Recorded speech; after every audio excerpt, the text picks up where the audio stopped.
Hello, and welcome to the Learn and Work Smarter podcast. This is episode 70, and this is one of the monthly episodes where I interview an industry expert on the kinds of things that we talk about on the show, just to round out the conversation and to get some additional perspectives and insights into learning and working smarter. Today, I am talking with Richard Regitano. You will hear more about his background from him directly in just a moment, but let me set the stage. Richard is a seasoned building professional with an engineering degree from Northeastern University. He began his career working on major public infrastructure projects, including the Big Dig tunnels and the Boston Convention Center. Today, Richard leads a high-performing nationwide team of engineers and maintenance professionals focused on real estate operations.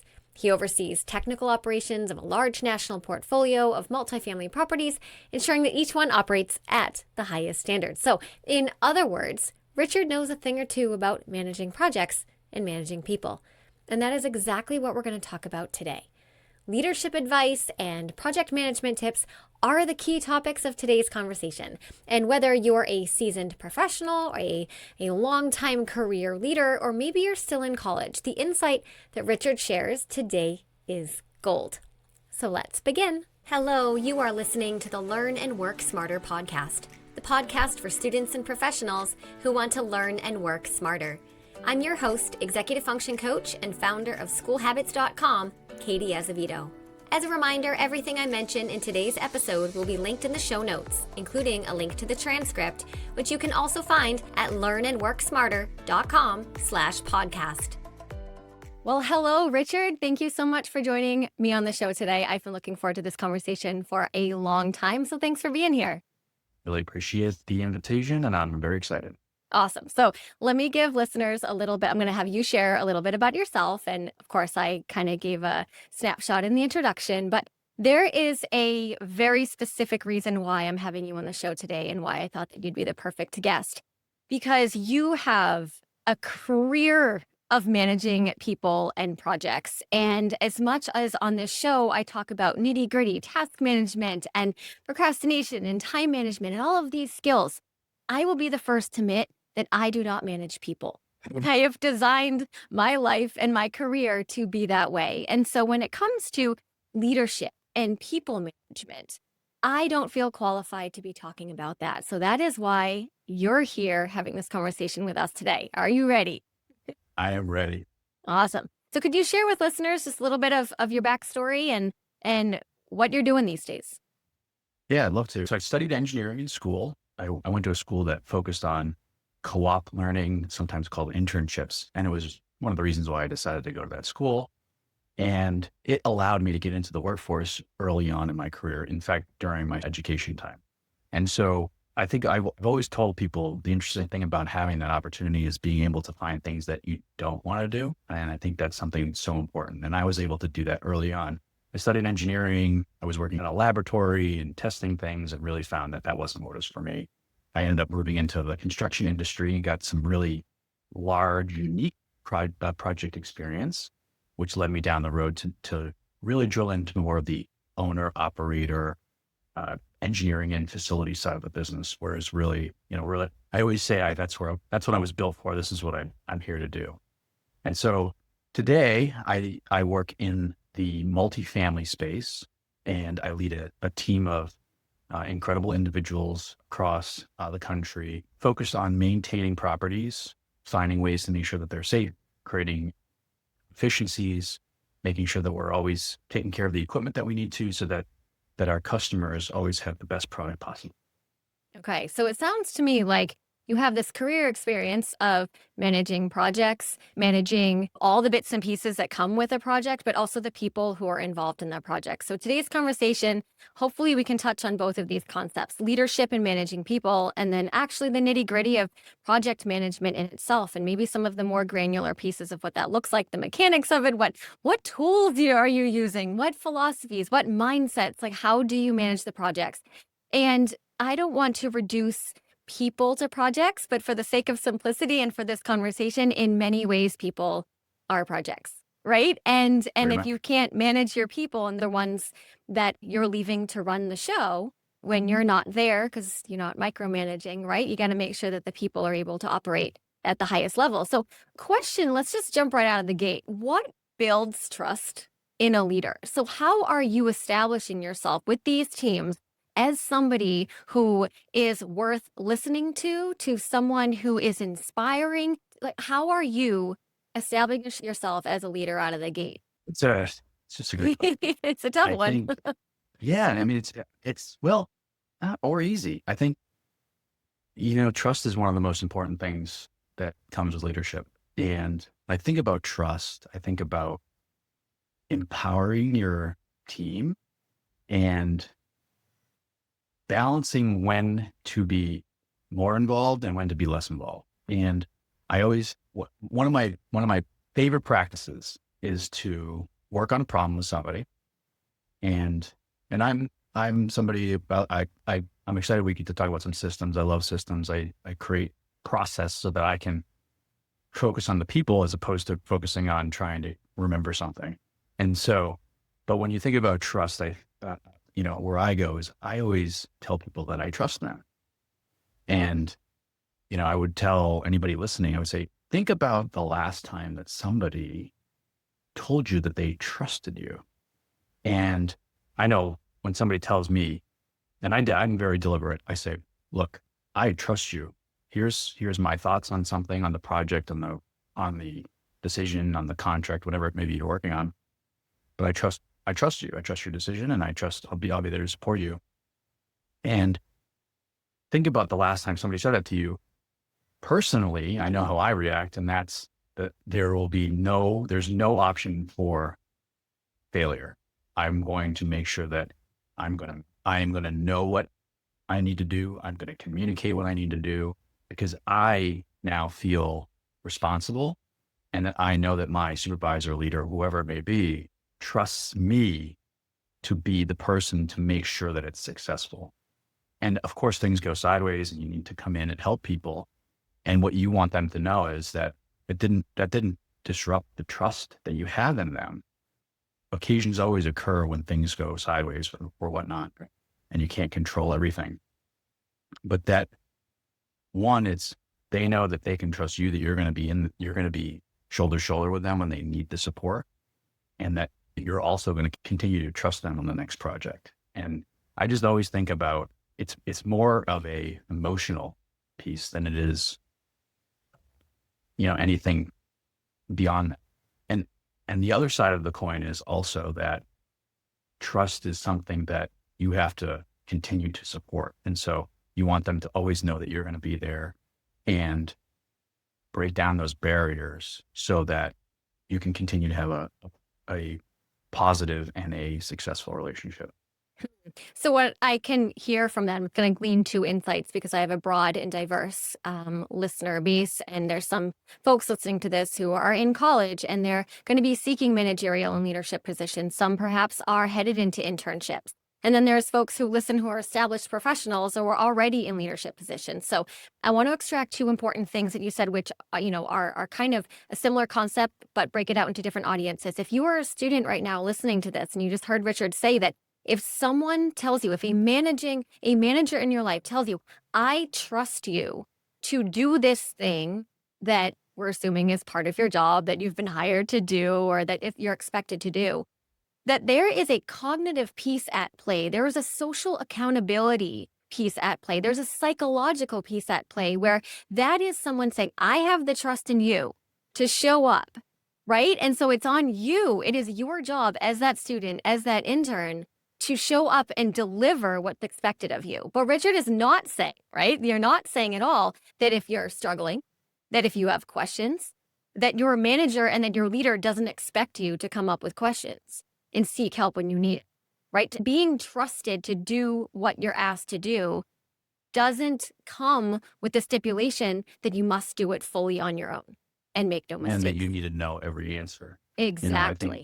I think, you don't, every situation is different, and you're not, especially in business, and maybe slightly different in school when you're learning very regimented curriculum and you are expected to know certain aspects. So that may be a slight difference, but in the world of business, you can't possibly know everything. And so you need to surround yourself with smart people. And, trusting is not knowing all the answers. Trusting is knowing that when you don't know the answer, you're going to ask for help. So the other side of that coin is for the audience listening, who is the seasoned manager and the leader, and you have questions like, why is my team not delivering? Why are they not showing up? Why am I struggling? Maybe a question is to ask yourself, are you delivering to your team the message that you trust them? Do they want to perform for you? Do they know that you have trust in them? And so that's just, those are questions that only somebody can ask and answer for themselves. But I think that those are great questions to ask. So in your industry, whether it's in construction or in real estate, you are used to managing a lot of parts. And you just said that you love systems and you like to create them so that you can focus on the pieces that are more important, which are the people. Can we talk a little bit about these systems that you're alluding to? What are they? How did you create them? How do they serve you? Well, I can give you one kind of unique industry example, and there's probably a number of other ones. I would say, so in my business, we take a lot of pictures. So we're documenting things, and this one is always fun, and everybody is always impressed by my ability to pull things up. And so, I am devout in taking a lot of pictures in all of my life, but mostly at work. And I focus immensely on making sure I organize them as quickly as possible. So what does that mean? It's not very fancy. I put them in a folder based on location. And so for me, it's buildings and problems usually. And so I'm able to, have I been to there? No, I go to the pictures. I know exactly where it is. I know what that is. And I'm able to recall a lot of things. So I use pictures as a way to remember, even if I overtake pictures just so that I have documentation. So I'm able to say, oh, did I have a problem with this this piece of equipment? I will have a picture of it and maybe even, 50 pictures of it. That allows me to then recall. I don't have to remember every location, every type of problem, every type of piece of equipment. And that's just a very simple way for me to kind of document progress over time. And it really allows me to, my goal is always to not have my memory be the responsible party in having historical data. Mm-hmm. And so I would say that is one very simple way to just track where you are, what you're doing, and what issues you're dealing with or what you're trying to find a solution for. And then another one is I take a lot of notes. Now, a lot of people take a lot of notes, and I've been very, I spend a lot of time trying to figure out how's the best way to keep track of all these notes. And I have, most days are just back-to-back meetings and trying to figure out what we talked about in the last one and tracking things. And so I'm very focused on making sure that notes are more action-based, more driven on process, as opposed to just writing what was discussed. And so I think sometimes notes from a meeting can get long. And when do you really go back and read them? And how do you use them to your advantage? And so I structure one-on-ones and I structure recurring meetings in such a way that I build on them constantly. So the previous meeting is at the source of the next meeting. And then, I basically copy and paste it, and I'll use tools like OneNote, Notion. I've used Evernote. I've used a number of different things. At work, it's typically OneNote. At home, because I do the same systems at home, is Notion. And it allows me to build a repository of information, and it builds over time. And so each meeting for one-on-one, for example, I'll, document some action. So say there was a project being worked on. I'm not writing everything about every, issue or decision that's made, but I'm keeping track of, okay, I asked you to do X, Y, or Z, and I'm putting that in the notes instead, so that I then can rely on my notes for the next time. It's a process. Say, oh, how did that go? Was that successful? Was that not successful? Did you have to change your path? And then that way, especially when you're managing large numbers of people and you're managing large numbers of projects, and they might be in different time zones and, all across the country, or whatever it may be, however, the diversity of your work that you work on is, it allows you to rely on your system so you don't have to try and remember everything. I also take written notes, but I don't use those the same way. Those are more just, in the moment, or they're task-based. So if I need to do something, I'll put it in my notebook. And then I am very focused on executing whatever that is. That maybe create a OneNote or another note to track something, but it's more of in the moment kind of tracking as things go. Interesting. So I just heard two things that I want to pull out here. This is my favorite thing. When I listen to people during an interview, I'm like, hold on, that was a golden nugget. I don't even know if they'll realize that that was a golden nugget. So let me just reiterate this. It sounds like when you're taking your very action-based notes at meetings, you're leaving off the fluff, you're leaving off this was discussed, that was discussed. It's more like, this is what I'm supposed to do, and this is what I've asked so-and-so to do. And I can't help but think back to the beginning of this interview where you're like, I tell my people I trust them. Right. And I think that that is absolutely a through line between what your note-taking system, your information management system, and your trust that you have in other people. Because if you're just writing in your notes, I asked, Jill to do this thing, you're trusting Jill that she's going to do that thing, and she's going to trust you to just check up the next meeting. Did you do that thing? Not the micromanagement, right? And so I think that you're not just saying lip service here. You're saying, I trust people through and through, and I tell them I trust them. And even the way that I manage information, that's something else I want to talk about, information management, exemplifies the trust that you have in the people on your team. Now, the other thing, information management. So for people listening who are like, okay, so he's keeping track of photographs and he's keeping track of, all of these things. There is a name for that. And it is information management. At least that's what I call it on the show. Some people might call it data management. I just think in general, information management. And whether you're a project manager, whether, whatever industry that you work in, information management is a critical piece of being able to operate successfully and smoothly and efficiently. And it sounds like you have systems that work for your industry, the pictures of the machines and the buildings. So if someone's listening right now, and you're listening to Richard's advice about just capture the information so that you can build a repository of data that you may or may not need in the future. But if you had it, be pretty darn happy that you had it. What could that look like for you? And this is my question to people listening. What could information management look like for you? What things in your life do you often wish that you're like, oh, I wish I knew that. I wish I knew where all my professors' contact information was. I wish I knew where all my online textbooks were. I wish I knew a place where I saved all those PDFs. Did I even save them? Right? Because information management can look different in whether you're in college or high school or in various industries. So I just wanted to name what you were talking about as information management as something that's critical to what we talk about here on the show. So follow-up question, are you creating yourself some SOPs? It was one of my favorite topics. Workflows, SOPs, or does not fit into your day-to-day? Well, standard operating procedures is everything in my day. So, I think my business is driven by that. So, you create down to very tactical pieces like this piece of thing, this equipment, this building requires this on this frequency and in this order. These are the tasks. And here's a software package that will trigger a work order ticket that would then be executed by somebody who's responsible for that work. So I would say beyond that, from a leadership perspective, I think everything I do is a standard operating procedure. I think it comes down to like one-on-ones, for example, where I meet with teams. I do this interesting thing. I'd schedule one-on-ones for a year. And my motto with the one-on-one is always, this is my opportunity to talk to you. It's their time.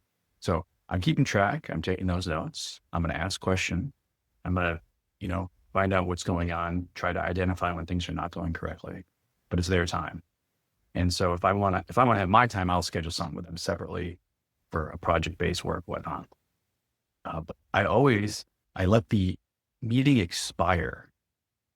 And so at the end of the year, I never do these forever meetings, right? You always have meetings. Meetings will always expand to the amount of time you allow them, right? So you let it expire at the end of the year, and then you monitor when the individual reaches out to say, hey, my one-on-one is we haven't rescheduled them. They ended at the end of the year, and if it takes a long time, probably not valuable to them.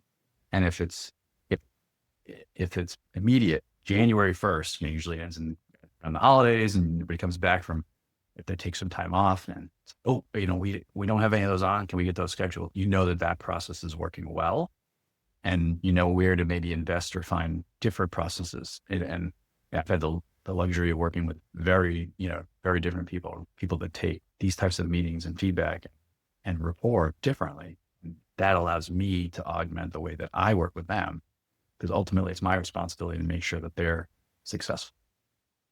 So it kind of comes back to the trust again, right? You're not setting up this gotcha moment, right? Like, gotcha, you didn't follow up about the meeting. It's you saying, hey, I trust you to care enough about the job that you were hired to do that you want to check in with me about it. And I trust that you're going to be monitoring the calendar and keeping track of your questions and your snags and the things that you want feedback on. So I see that as, again, an illustration of how important it is to have trust between a leader and the people being led.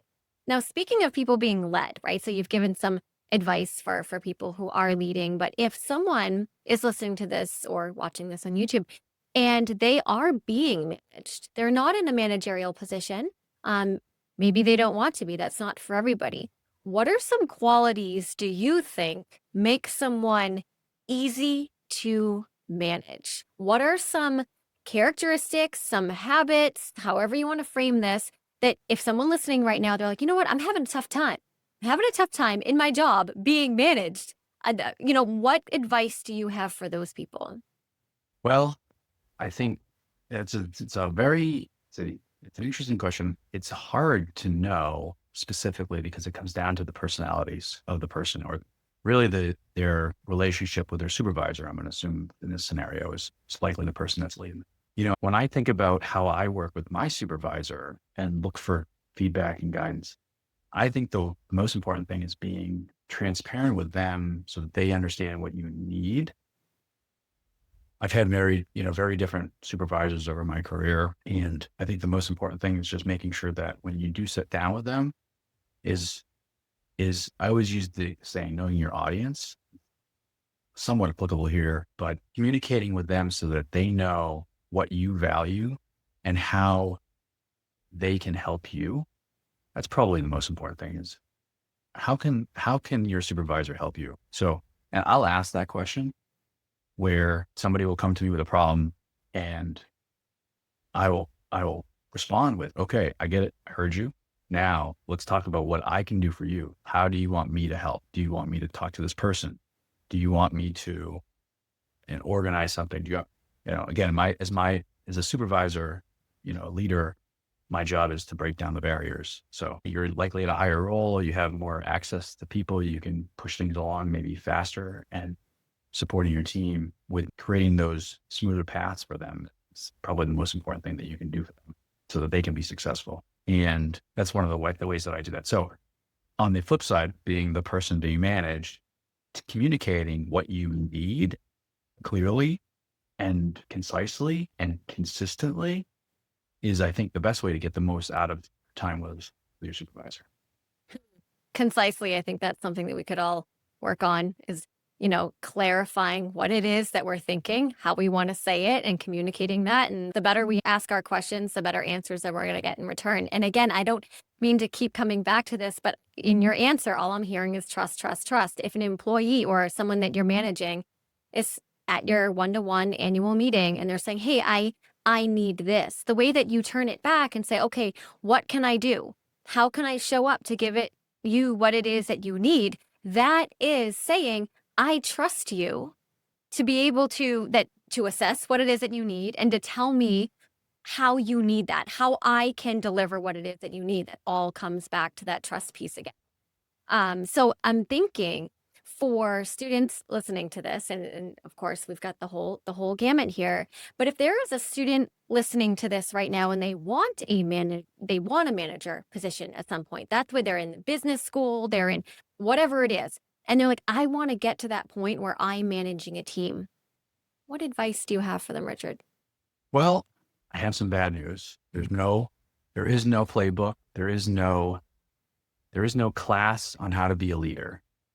I think the way that you become a leader is by acting like a leader. And the way that you can act like a leader is find people around you that inspire you and that motivate you and maybe have taken a moment to help you in a way that they went over and above, and ask them questions and start to emulate what works for you and what you think is in your culture of the way you want to be leading and want to be led. And I think that there's no easy path other than just starting to do it. And you got to take one step forward in order to go down that path. And most of all, surround yourself with people who will be there for you when you have a question. Every leader, no matter how big or small the team is, doesn't have all the answers and doesn't always know the path. And the most successful leaders are people that surround themselves with people who are smart, honest, and trustworthy, and that there can be communication between the two, groups of parties and whatnot, just so that they can continue to get better. And if you're not learning and getting better, that's the way you become a leader, and that's the way you become a leader of more or grow and bigger, is because it's constantly learning and reinforcing that into your practices. What role do you think emotional intelligence has in being able to be a strong leader? I mean, it's so important. It's probably more important than any of the technical aspects of a job. I had a person who I was working with we were very different. I'm very animated. I'm active. And again, I trust the team, and there was problems coming to me. My reflection on myself was that I was, very invested in their success and making sure that I was there to support them and get them whatever they needed. And I cared. I really was upset with what was going on and was throwing ideas out and trying to figure out paths. And what I learned was, and this was a blind spot for me, something that I've learned, is that, that was not the way that they wanted to hear they wanted to be more of the emotional aspect or the more caring part and show me what they were doing. And it was interesting. I got feedback from that person, and it was very important to our success working together. And I changed the way that I approached providing leadership or providing advice and feedback to that person. And it got a lot better. I didn't change for everybody, because that, my natural kind of leadership works. But what I think it does is it shows you that, it's about caring about the people that you work with. And it's about watching for those cues and taking a little extra time to make sure that they're okay, and making sure that it doesn't take a lot of energy to build systems for it. And I call everybody I work with, or if I find out about your birthday, I call you on your birthday. And sometimes I just leave voicemails, and I'm like, don't need to call me back, just letting you know, I want to wish you happy birthday. And those are the types of things that I think build a connection with people you work with that allow you to dial into that next level of emotions. And it allows for better connections, which ultimately allows for more trust and better rapport, and trust in the other direction, where because they know you care about them and you're investing in making sure that they're okay and they're successful and whatever it may be, that they feel comfortable coming to you when they need you. And that's probably the most important thing, is that when somebody needs support from you, that they do come to you. Because it's really a bad situation when somebody needs your help, and for whatever reason, they don't come to you for support. And then likely the project is going to go sideways, or it could be even worse, right? They might leave the company, or who knows what it could be, and not any number of things. Making sure that they know that they can come to you is one of those reciprocal kind of emotional practices. Mm-hmm. So that self-reflection piece, right? So I'm showing up, I'm leading the best way I know how. I took all my leadership classes, I'm doing all of the right things, but my team isn't responding. It is so critical to pause and say, okay, am I not showing up the way this particular person needs? Right? You might be checking all the boxes as a leader and saying all the right things, but not for that specific person. Right? So I think it's what you're saying is people first leadership over process-based leadership. They're both important. Right. But if we're talking about project management, because I feel like we're half leadership and half project management, but I love conversations that have kind of You have to have both. You can only be Exactly. successful at both. Exactly. But they really do play off each other, because you said something in the beginning, which is when you have your processes down and your systems down and your data and your information management is dialed in, then you can focus on the people and it can become people first leadership. But if you don't have your processes and your project management dialed in, then you're going to be frazzled and, all over the place with those pieces, that somebody might come to you or need to come to you for help, for guidance, but you're unavailable. You're emotionally inaccessible because you don't have your own sort of manager life pieces together. Am I sort of giving the big picture here? Yeah, absolutely. I mean, it's as you're saying that, I think I want to stress something. You can't be a robot, and so you can have great systems, and I constantly am challenging myself to come up with better ways to manage. But just because you have a list of things that you want to talk about that you talked about last meeting, there's a number of occasions when we don't even get to one of those things, because you need to be able to read a person so that you can say, okay, this is not where we're going. We're not going to be talking about these, very minor little projects that are going on. There's something else. And so again, that's a reflection of reading your team member and saying, okay, there's something bigger at play here, and we need to focus on that. And then maybe 2, 3 meetings in the future, you can come back to that. But you really need to make sure that you're not making yourself into such a systematic executor that again, this comes back to the associate that you're working with then doesn't feel like they have the ability to have those heart to heart or the more difficult conversations. I had an individual that I worked with for a long time, truly incredible at the job, and then we're working on the leadership piece, but they got so focused on the execution piece that they would lose track of the emotional, they would lose track of the relationship, really more relationship with whoever they were working with or leading. And I was trying to build this person up as a leader for the future. And it's a transition. So you need to allow them to grow as an individual. And they have to continue with their tactical experience because that's what they do. But then they have to add on the leadership piece. So then this person would have, say, for example, one person reporting to them. And they're such a good executor, but transitioning to leadership, again, there's no instruction manual. And so what I would do is I would watch closely, and then I would ask questions, and I would never tell the person necessarily this is right or wrong, because it's not my place. And there's no right or wrong, but there is a way to say, was the outcome of the way you dealt with that one that you wanted or you didn't? And that would push back on the individual who's the leader. And they would think about, was this actually what I wanted or not? And more than likely, they would come to a resolution and say, okay, that's working with this individual because that's what I felt. And by the way, it was also a successful project. And so, watching and asking questions along the way, especially as you're this is maybe the next level of coaching a future leader, is incredibly important. So one thing I wanted to follow up with regarding your one-on-ones and when you're talking with your manager or your team is, I think one of the important things to do is recite or repeat back what you heard. I think a lot of times there can be things lost in communication, especially if it's a newer relationship. And it's incredibly valuable to just repeat back what you heard to the person that you're talking to.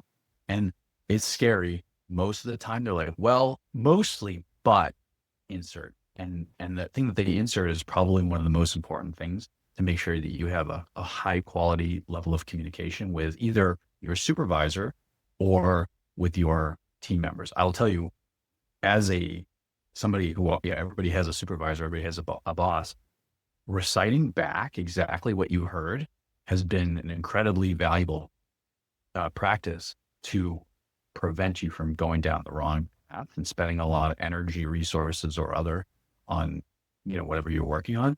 And that way you just always build in the fact that you're on the same page. Checking for understanding, right? Again, I can't help but think of these parallels to the classroom. It's what a teacher does, right? Okay, you teach something, you say, all right, do you know that? Can you repeat back to me what I just said? Even as parents, right? We say, give instructions to our kids and we say, can you repeat back to me what I just said? or let me repeat to you what I thought you heard. I think that's a communication skill that it can be taught, but that's one that's more of those softer skills that is typically learned through trial and error and exposure. So what you're doing in that situation is actually modeling too, right, to the people that you're managing. So you saying to these folks that you're managing, let me make sure I got it, right? If you're grooming those people to be managers, hopefully that's a practice that they take into their management style as well. No, that's terrific. Asking people questions instead of giving them the answers. That's how you grow a leader. Absolutely. No, I can see that it works. It's similar in the classroom too, right? Like we ask students the questions, we don't give them the answers. We want them to generate the answers. And if maybe their answer is a little bit off, right? We say, well, how did you come to that conclusion? Did that work? Did you get the outcome? Right? Like explain your thinking, and that leads to that self-reflection, right? In the person that you're training to be a leader. And you shared a story earlier that you had a situation where, you thought you were doing all the right things, and then you paused and said, wait, what's another view of this situation? So again, that emotional intelligence, that self-reflection, that very people first leading that has a place to land when your systems are dialed in. Right. So I have a final question for you, Richard. Of course, unless you're like, hold on, we want to talk about this too. Absolutely. I can go forever. But this is just a sort of a quick hit question. I don't know if you know the answer to it. You ready? Put you on the spot. I'm nervous. What's your favorite tool? No, and I know you're in construction, so you can't tell me like a hammer. Okay. I mean like productivity. Oh, yeah. And the camera doesn't count either, I suppose. My favorite productivity tool would be, it's going to sound kind of a little bit like I said already, but I think it's either OneNote or Notion. When I think about like my memory, I think of my memory as like incredible in certain aspects and terrible in others. And so I'm sure everybody who's listening has said, oh, I can't believe I remembered that thing from so many years ago, but yet you can't remember the dinner you had last week or something like that. And so I build systems, and for me, that's productivity. That allows me to trust my process of taking notes. So I'll go deeper. I'll double click into this. So I do my one-on-one notes with folks or meetings. It doesn't have to be always one-on-one. If there's some sort of recurring meeting, I do try and avoid creating a million OneNotes or whatever system you use, Notion or Evernote or whatever, because then it can become uncontrollable. And so back to what you said before, the data management is real, in all aspects of your life. It can be exhausting. I would tell you, find a way to make it work for you where you're not feeling overwhelmed. I find that it's as quick as possible so that you don't let things pile up and have to go back and try and figure out how to put things in an organizational manner. And so I just do it routinely. It's a process, and that way it never becomes overwhelmed. And because, if you haven't documented your pictures for a month, good luck trying to figure out where all those go. And so I use those systems. And then, so my one little hack here is I will create the notes and chronological, but I'll put one above. And so it's usually the name, and I'll write data or info. And that's where I keep track of things that I care about with the person. What are their children's names? What is their dog's name? What's the vacation coming up? Just things that matter and allows me to connect with somebody on a deeper level. And most of the time you don't need them. Then when you're just like, oh, what was that? What was their birth? I know there was something that, and I just keep track of, I just keep like a little cheat sheet on top of the OneNote. And that always allows me to quickly reference just, important information that matters with your team. Brilliant. Love it. It's kind of like a funnel. The people are at the top. In the middle is the processes. At the bottom, it's just the nitty gritty systems. I love it, Richard. Hey, where can people find you if they want to connect with you? Easiest way is on LinkedIn. I'm on there all the time. Lots of information there, and you can reach out to me. There's contact info there. Awesome. Thank you for sharing your insights today. I think this is going to be helpful to the broad range of listeners that we have. And, no matter what industry we're in and where we are in our life, we always can learn from others. So thanks for sharing your story. Thank you for having me. All right. Take care. Thank you. All right, it's me again, just to wrap up the show. But before we go, I want to remind you of something that my conversation with Richard reminded me of. And that's that every single person that we encounter in our lives has something to teach us. No matter how different their career or interests may be from ours, others' experiences can open up insights in ourselves that never would have been activated if we weren't open to learning.